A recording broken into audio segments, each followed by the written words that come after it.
Well, it is America's favorite pastime, but everybody was holding their breath last night during the Chicago Cubs baseball game against the Houston Astros. A foul ball in the fourth inning hit a 4-year-old girl in the stands, and the stadium fell silent. This photo captured the moment right after. The girl was in tears as she was being rushed out of the stadium, and the batter, Albert Almora Jr., was beside himself. He put his hands on his head, fell to his knees, and started crying. It took minutes for him to regain his composure. After the game, Almora said, "Just praying, I'm speechless. I'm at a loss of words, being a father, 2 boys." He went on to say, "God willing, I'll be able to have a relationship with this little girl for the rest of my life, but just prayers right now. That's all I really could control." The little girl was taken to the hospital, and we're awaiting word on her condition. And this has people asking, is enough being done to keep fans safe?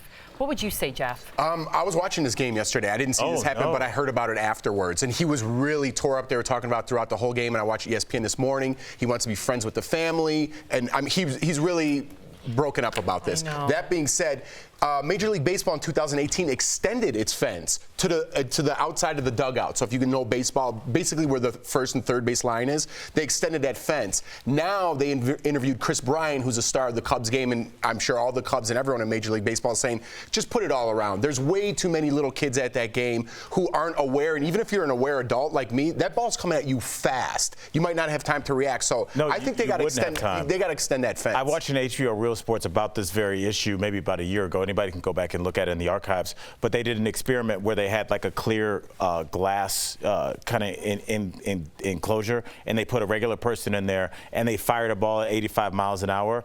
And even with them seeing the ball coming, they couldn't get their hand up in time before it hit the glass. So even if you're looking, you can't get your hand up to do that. So just imagine if your head is turned. So it's not only really is it scary. the moral thing to do, Erica, but if they want to think about their wallets, I think they should do this, because now I've been dying to take my daughter to a Rockies game. I now think twice about it. So I would like that protection, and I would hope that the Major League Baseball would do it not only for ethical reasons, but for money. They're going to lose money, in my opinion. Well, you know, I remember this being a topic of it's been a topic of conversation almost every season because someone ends up getting hurt.